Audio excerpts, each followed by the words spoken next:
Olá, queridos, tudo bem com vocês? Vamos continuar meditando, vamos continuar gastando assim, investindo, né?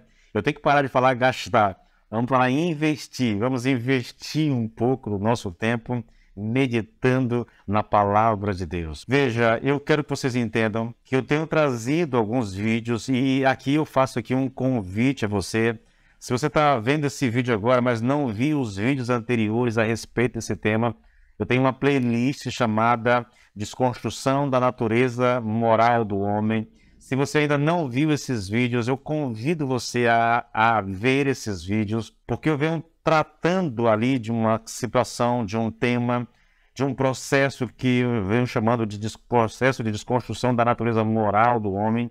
E é uma das coisas mais aterradoras, queridos, que eu conheço, sabe? Primeiro, o processo começa com a desconstrução da natureza religiosa do homem abandonando Deus, do homem, mesmo sabendo da existência de Deus, ele se recusa a adorá-lo, ele se recusa a reconhecê-lo, ele se recusa a dar graças, a agradecer a Deus, entende? E ao fazer isso, a virar as costas para ele, ao se recusar a acreditar, ao se recusar a adorar a Deus, ele se acha inteligente, ele se acha sábio, né? Ele se acha o cara, porque eu não creio em Deus, então ele acha que isso torna ele uma pessoa sábia.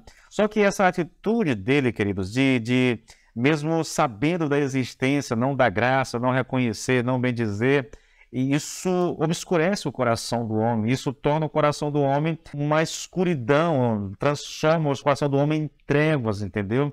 Essa trevas é um negócio tão terrível, porque aí o homem passa a se achar inteligente, passa a se achar sábio.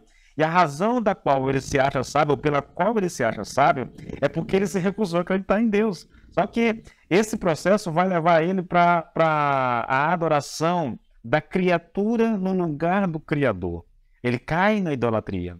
Ele passa a fazer deuses para si, ele passa a construir deuses para si, ou talvez faça de si mesmo o seu próprio Deus, como a gente tem visto muito isso. O problema é que quando o homem cai na idolatria, que é a idolatria, queridos? É você adorar uma imagem no lugar de Deus, ou achar que está adorando a Deus através da imagem. Mas esse é um processo extremamente ofensivo a Deus, a ponto de Deus, por causa da idolatria, né, Deus entregar ao homem aos desejos do seu coração. Tipo assim, é como se Deus dissesse assim, olha, eu desisto de ti, eu abro mão de você. É isso que você quer, então eu vou deixar você por conta própria. É isso que eu venho tratando com vocês. Difícil. Mas os exemplos, queridos, desse processo são tão comuns, são tão naturais, a gente vê em tantos lugares. As pessoas não querem saber de Deus. Muita gente não quer saber de Deus. Sabe, eu estou aqui falando com vocês e me vem à mente nome de pessoas, situações. Hoje mesmo eu estive falando com algumas pessoas e vendo essa característica. Sabe que Deus existe, conhece as Escrituras, não estou mais falando de revelação geral. Estou falando de revelação especial mesmo, conhece a mensagem da Bíblia, sabe o que está escrito, sabe da realidade do céu, da realidade do inferno, diz crer nisso. No entanto, quando você fala em Cristo, a pessoa vira as costas, ela não aceita, ela não quer saber. Queridos, é uma coisa assustadora. Eu temo demais por isso, porque o homem, na sua tolice, na sua incapacidade de perceber o mundo como ele é, na sua incapacidade de crer no Evangelho, ele se acha sábio. Ele se acha sábio porque nega Deus. Ele se acha sábio porque não acredita nessas coisas que os crentes acreditam, sabe? Ah, não tenho tempo para isso. Ah, isso. Eu já disse isso aqui algumas vezes, né? Isso é para pessoas que não têm muita esperança na vida e eles precisam se apegar a alguma coisa. Então eles creem no Deus, eles creem nesse Deus da Bíblia. E aí eles têm um pouco de esperança, né? Poxa vida, se fosse só isso, né? Eles estariam numa posição muito vantajosa, querido. Mas o problema é que essa atitude, ela é totalmente contrária às Escrituras.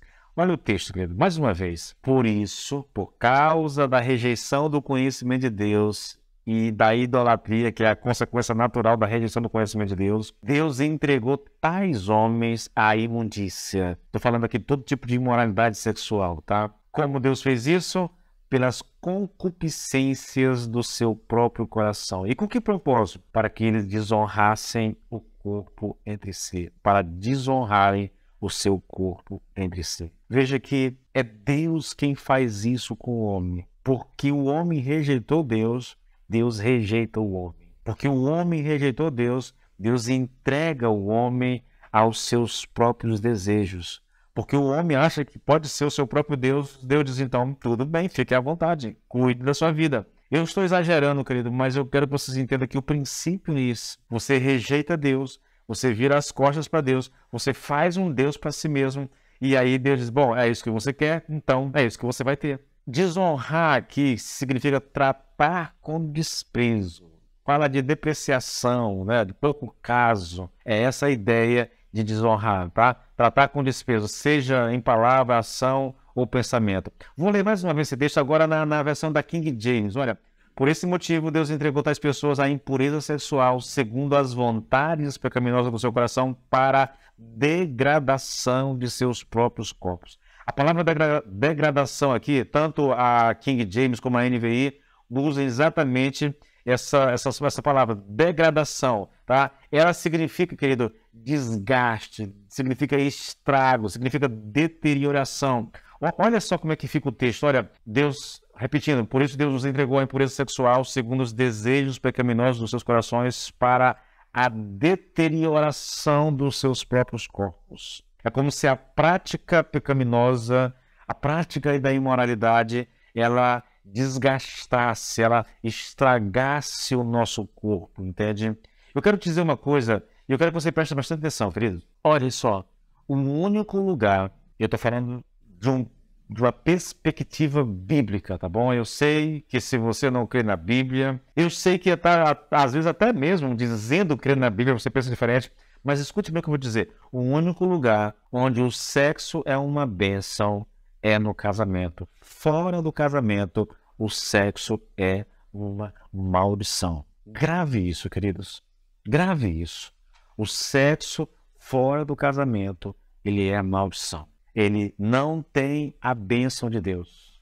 O sexo fora do casamento é o homem entregue aos desejos do seu próprio coração. É o homem debaixo da ira de Deus. É a indignação de Deus. E, queridos, eu poderia falar muito sobre isso. Pense, por exemplo, na quantidade de divórcios, de famílias destruídas por causa do adultério.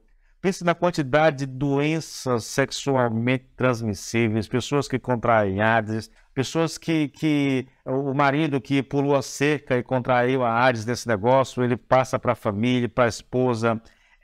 A quantidade de desgraça na família, querido, na vida do ser humano por causa do sexo é uma coisa simplesmente aterradora, assustadora. Eu não estou exagerando quando eu digo, querido, o único lugar onde o sexo é bênção é exatamente, querido, no casamento, porque foi assim que Deus planejou. Fora do casamento, o sexo é maldição. O sexo é uma manifestação da ira de Deus quando ele ocorre fora do casamento. Eu tenho consciência, queridos, eu tenho consciência, eu sei que isso soa estranho, eu sei que uma pessoa que não crê na Bíblia me ouvindo vai dizer, o senhor está doido, pastor, isso é muito antiquado, isso aí, eu sei, querido, eu tenho consciência disso, mas eu não posso me calar, eu não posso ficar simplesmente olhando para as Escrituras, sabendo o que ela diz e mesmo assim silenciar só por medo da crítica, por medo do que as pessoas vão pensar. Não, queridos, eu vou repetir para ti, quando o sexo é praticado fora dos padrões de Deus, ele é maldição, você gostando ou não gostando. Agora olhe para o nosso tempo, o tempo que nós vivemos. O sexo é algo que é tão natural, tão comum, mas a consequência disso na vida das pessoas, querido, é um negócio trágico. Novamente, é por isso que nós precisamos de um Salvador.